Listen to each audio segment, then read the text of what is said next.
살다 보면 그런 사람을 꼭 만나게 됩니다. 가만히 있는 나에게 괜히 시비를 걸고 평화로운 분위기를 깨뜨리고 분명히 좋은 말로 해도 흠집을 내고 돌아서는 사람. 그럴 때 우리는 어쩔 수 없이 감정이 격해지고 억울하고 답답하고 마음속에서 뭔가 끓어오릅니다. 왜 저 사람은 저럴까? 도대체 내가 뭘 그렇게 잘못했나? 심하면 나 자신을 자책하기도 하고 때로는 똑같이 싸움을 해서라도 뭔가를 보여주고 싶어집니다. 하지만 이런 순간에야말로 우리는 깊이 숨을 들이쉬고 한 가지 질문을 해봐야 합니다. 지금 이 상황에서 부처님이라면 어떻게 하셨을까? 부처님께서는 평생 수많은 무례한 질문과 비난, 공격을 받으셨습니다. 심지어 어떤 사람은 부처님 앞에서 욕설을 퍼붓고 그 가르침을 헐뜯으며 시비를 걸기도 했습니다. 그때 부처님께서는 이렇게 말씀하셨습니다. 수타니파타에 따르면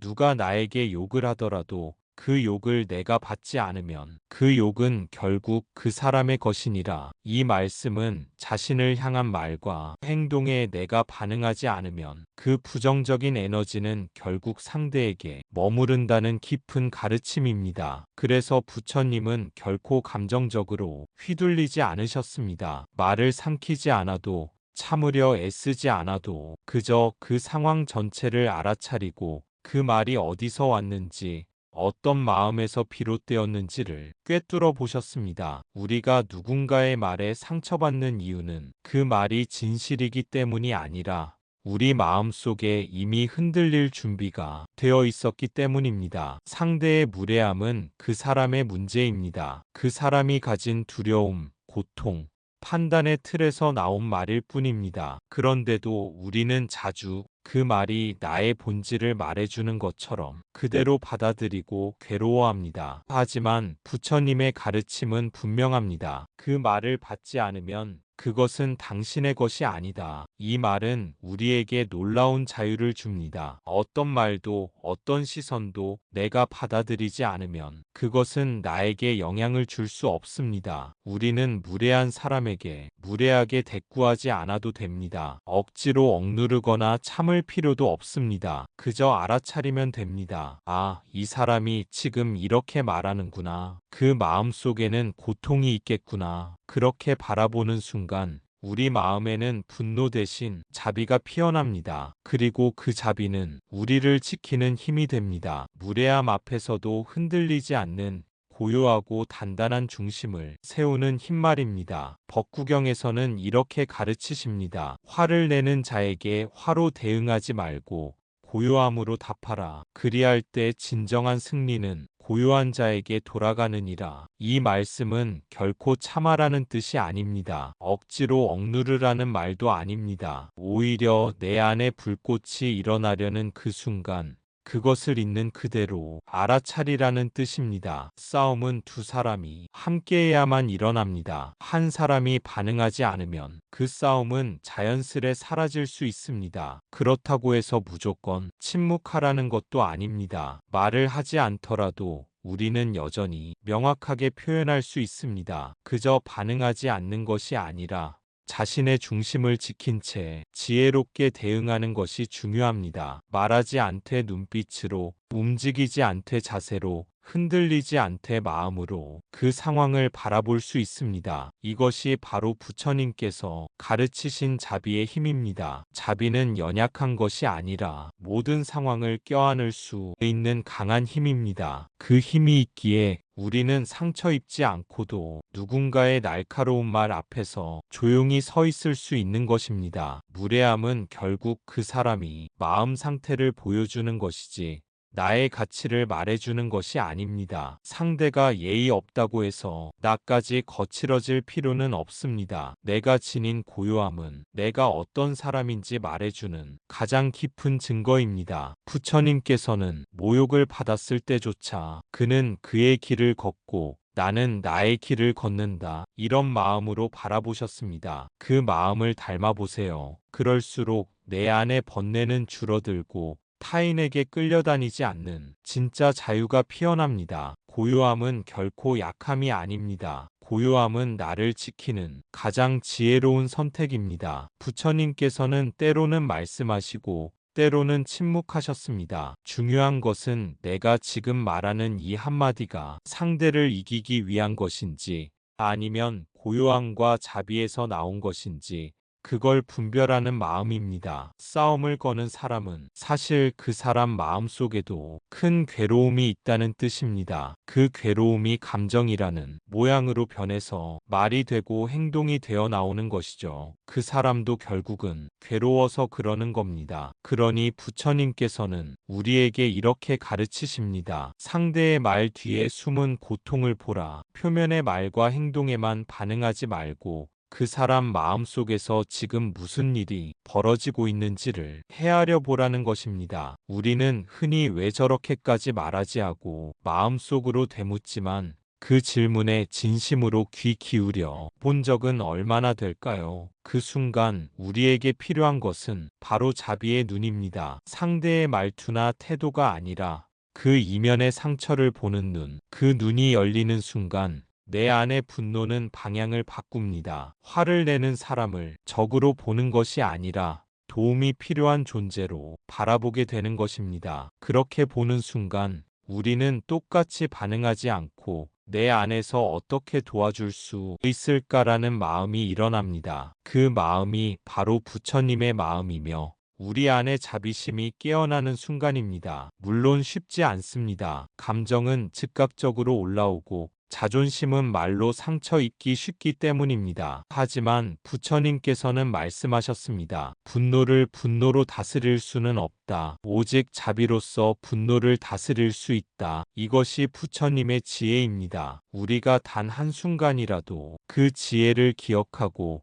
화의 불길에 기름을 붓지 않고 고요함으로 한 걸음 물러설 수 있다면 그 순간 우리는 이미 수행자입니다. 그 고요함 속에서 우리는 자신도 구하고 상대도 함께 구할 수 있는 길을 발견하게 됩니다. 누군가 자신을 이해해 주기를 바라고 인정받고 싶고 외로운데 표현할 방법을 몰라서 그렇게 부정적으로 드러나는 것일지도 모릅니다. 그러니 싸움을 걸어오는 사람을 만났을 때 우리는 외면하거나 무시하기 전에 마음을 한 번 더 가만히 바라보아야 합니다. 이 사람도 괴로움 속에 있구나. 이 말에 휘둘리지 말고 내 중심을 지켜야겠다. 이렇게 마음속에서 자비심을 일으키는 순간 우리는 이미 이 싸움에서 벗어나 있는 것입니다. 싸움을 피한다는 것은 지는 것이 아니라 더 이상 그 에너지에 물들지 않겠다는 선언입니다. 그 순간 우리는 상대의 말에 반응하지 않고 우리 안에 피어오르는 감정도 그저 하나의 현상으로 바라볼 수 있게 됩니다. 감정은 일어났다가 사라지는 파도와 같아서 붙들지 않으면 우리를 휘감지 못합니다. 부처님께서 말씀하신 수행은 바로 이 마음의 파동을 알아차리는 연습입니다. 어떤 말에 상처를 받았을 때도 그 상처를 곧장 되갚으려 하지 않고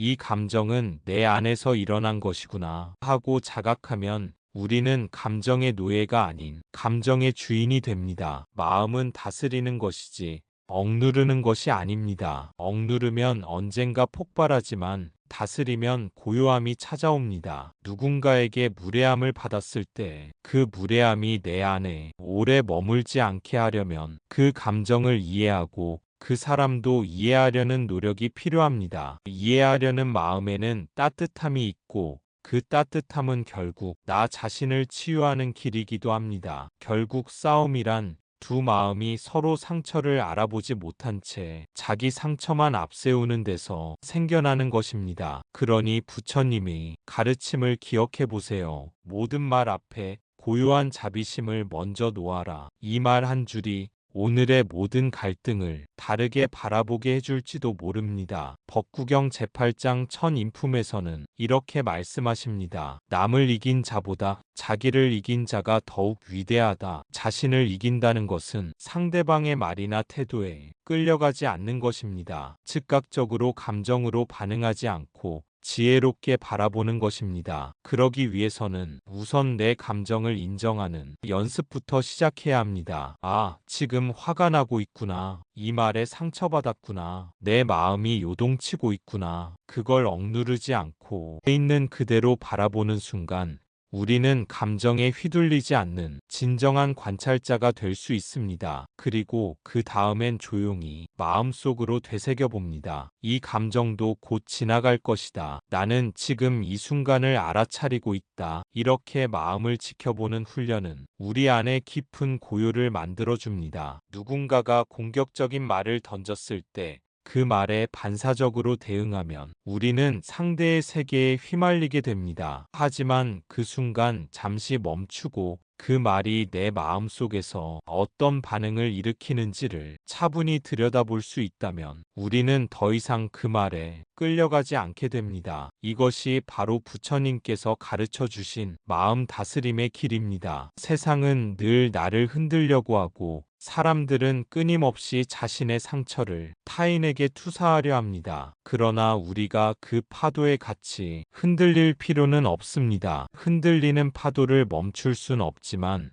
그 안에서 흔들리지 않는 마음을 키우는 것은 우리의 몫입니다. 마음은 훈련될 수 있고 지켜보는 연습을 거듭하면 어느 순간 화가 일어나도 휩쓸리지 않고 슬픔이 몰려와도 휘청거리지 않는 고요한 중심이 생깁니다. 그 중심이 바로 자기를 이긴 자의 자비와 지혜입니다. 그것은 누구에게도 빼앗기지 않는 평화입니다. 싸움을 멈추는 첫걸음은 내가 반응하지 않는 것이다. 고요함은 나를 위한 방패이며 자비는 나를 지키는 갑옷이다. 물론 어떤 경우에는 단호하게 경계를 지켜야 할 때도 있습니다. 지혜는 자비로 가만히 있는 것만을 말하지 않습니다. 상대가 지속적으로 해를 가하려 한다면 적절한 거리두기나 단호한 말이 필요할 수 있습니다. 하지만 그 역시 분노가 아닌 깨달음에서 나오는 단호함이어야 합니다. 이해 없이 내뱉는 말은 또 다른 상처가 되지만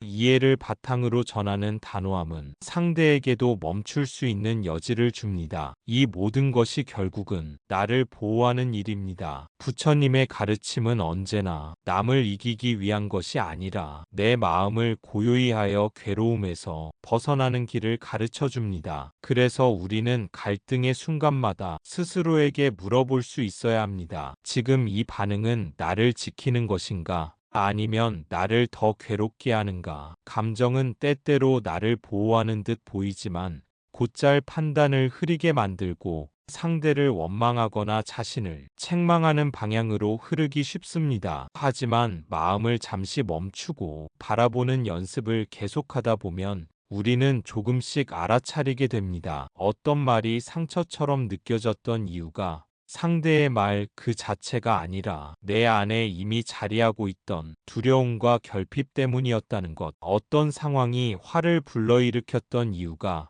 정작 그 사건보다 내 기대와 집착이 더 큰 몫을 차지하고 있었다는 것. 이처럼 내 안을 돌아보는 지혜가 생기면 더 이상 갈등은 나를 흔들 수 없습니다. 나는 더 이상 상황에 끌려가지 않고 마음의 중심에 굳건히 머물 수 있습니다. 그때부터 비로소 우리는 외부의 소란함 속에서도 마음의 평화라는 가장 귀한 선물을 지켜낼 수 있게 됩니다. 그것이 바로 부처님께서 말씀하신 자기를 이긴 자가 더 위대하다는 진실의 의미입니다. 싸움을 걸어오는 사람은 늘 존재합니다. 그건 우리가 잘못해서가 아닙니다. 삶이 그러한 인연을 통해 우리가 더 깊은 이해와 자비, 더 큰 평화로 나아가게 하려는 것일 수 있습니다. 그러니 누가 싸움을 걸어올 때 잠시 멈추고 이렇게 말해보세요. 이 순간 나는 싸우지 않기로 선택합니다. 나는 내 고요함을 지키겠습니다. 나무 아미타불 관세음보살 그 한 마음이